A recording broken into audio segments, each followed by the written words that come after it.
Hey guys, thanks again for joining the channel. Today we're going to talk about winterizing your koi fish and what you feed them and when to stop feeding them, all that kind of good stuff. So we're starting to go into the winter months, and if this is something you're interested in, then please stay tuned. I'll tell you how I do it, okay?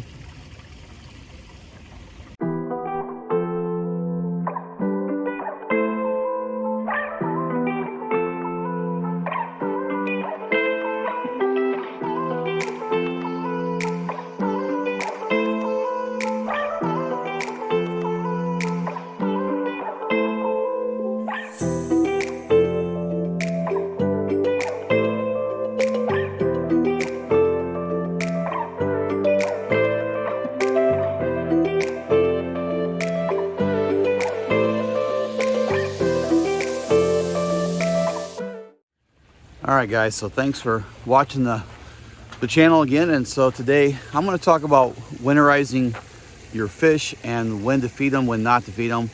And I think this is a topic that a lot of people like to talk about because it's all about keeping the fish healthy, right? So we're going to go up here on top of the pond and we're going to see what the fish look like today. And you got to realize that koi fish are cold-blooded. So it's something I learned with my saltwater fish, and I've been doing saltwater fish for I've had them for, gosh, probably 30 something years. And so I have an aquarium in the house, and I just love saltwater, any kind of fish. I'm a big fisherman as well, so I love fishing and stuff like that. So, but I think basically it comes down to fish behavior, right? So we know that fish are cold-blooded, so they're gonna mimic the temperatures that are of the water, see? And so what I do is I feed my fish based upon their activity level, right? So I'm gonna watch how they act, if they're slowing down, if they're getting lethargic. Sometimes during the winter time, you're gonna see the fish go down to the bottom of the deepest part of your pond, and they're just gonna sit there. They're not gonna do anything. So just like fishing, when I go fishing during the winter months, a lot of the fish go down to the bottom and they start slowing down. They don't eat as much. So, you know, sometimes depending on the fish, fishing's not very good in the wintertime because they're gonna mimic their environment, right? So fish don't have stomachs. They only have intestines. So when it comes to feeding the fish, you wanna try to switch to a wheat germ-based food during the wintertime. You can offer them some kind of proteins, you know, like shrimps and clams and things like that. So, but I have a tendency just to kind of give them the wheat germ-based food.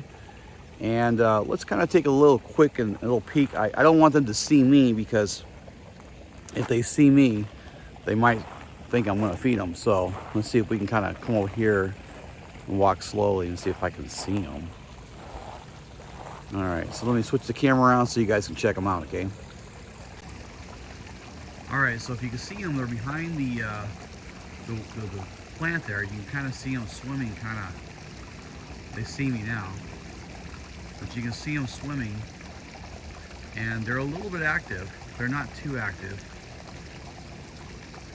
I'll stand still for a second here, you can kind of see them. They might have seen me, but their behavior is a little more, because the water temperature is a little colder. We're at about 48 degrees right now, so.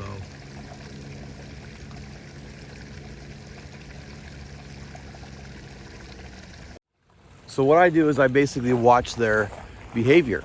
And so what happens if you feed them, you know, during the winter time, and you feed them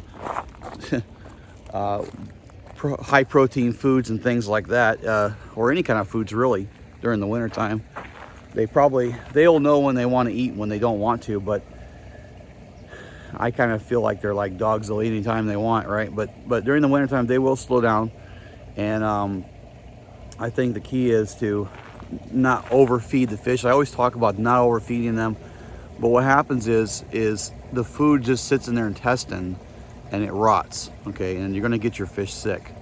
So here they come. Let's take a look at them now. So you can kind of see that they're a little slower. They're not too active. Usually right about now, let's kind of go here. they're usually pretty active. They'll come, running right up on me, because they want to eat. So, but right now they're not. They're really slow. You can kind of see how they're kind of just gliding in the water. And usually, if I walk over here, let's go over here, they'll usually see me and they'll just start to really, really wanting to come eat. So, okay. So see how their behavior is like really kind of slow. They're not really that active and boiling the water or nothing like that. They usually believe I'm coming to feed them, but they're not that super active. So I'm just watching their behavior once again. They're a little more spread out, and usually when they want some food, they'll actually come all together. You'll see they're kind of starting to congregate right now. Okay.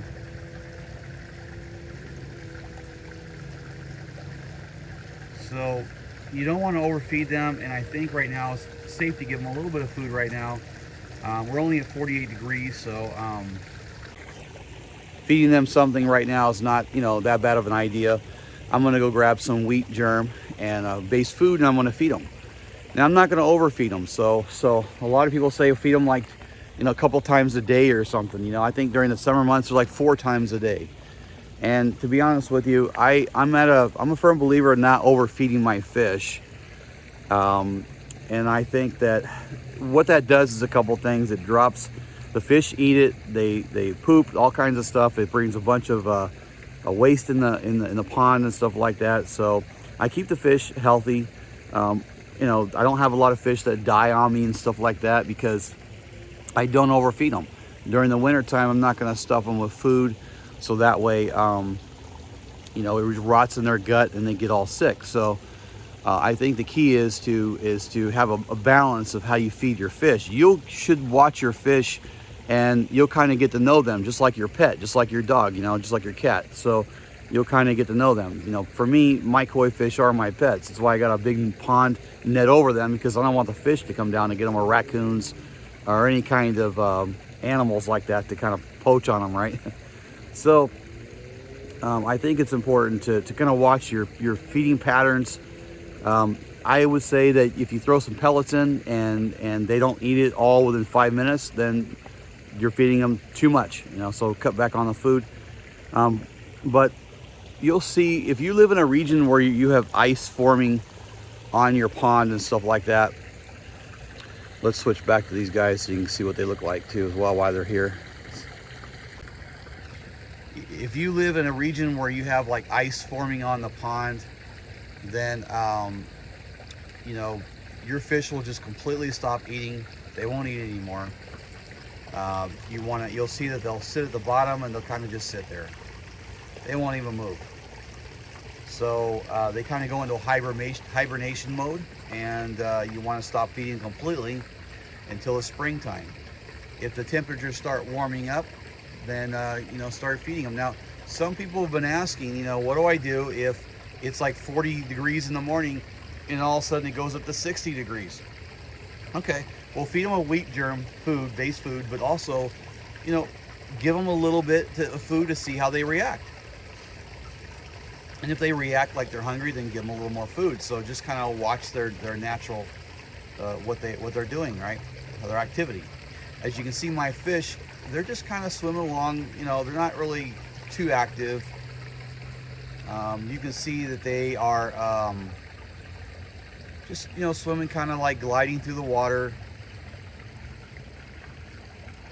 Usually, whenever and they'll act like they're hungry, but they probably want to eat something, but I won't feed them that much. But usually during the springtime, these fish are super active and they're just like boiling in the water waiting for me to feed them. So I could tell that they're acting a little bit different. Okay, so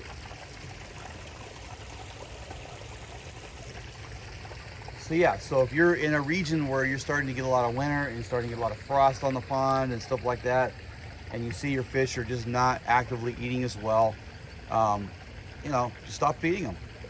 And then you can go to a wheat germ food if you are feeding them. During the springtime, when the water temperatures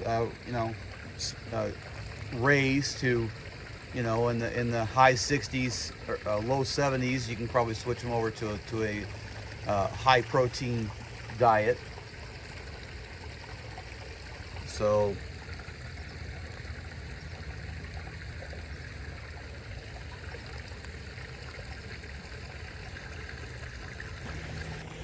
I'm all about keeping my fish healthy, happy, disease-free. I don't want them to get any kind of diseases or gut rot or anything like that. So that's kind of what I do. Once again, I watch my fish to see you know, what their reactions are and how they're doing for the day. And so I hope this video helps you out. I wanted to do a real quick video on this because I've been getting a lot of questions regarding how do you feed your fish during the winter time. I know there's a lot of videos on the internet, and a lot of people have a lot of different you know, takes on it, right? So, but real simple, you got to keep one thing in mind: fish are cold-blooded, and the colder the water gets, the more they're just going to sit at the bottom. They're going to stop eating, and you don't want to keep feeding your fish if it's just going to rot in their gut and it's going to get them sick.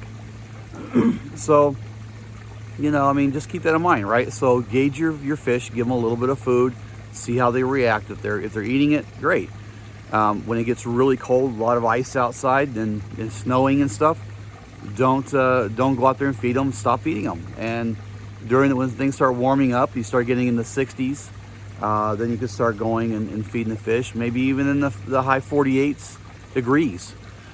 So I'm really all about basically keeping the fish healthy. Everybody's got a different take on it.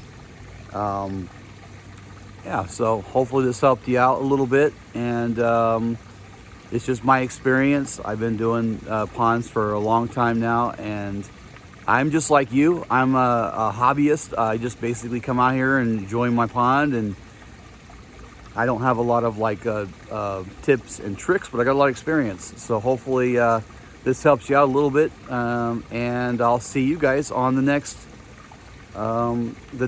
video. Like I said, thanks again for watching the channel, and please subscribe to my channel, give me a thumbs up, and we'll see you guys on the next one.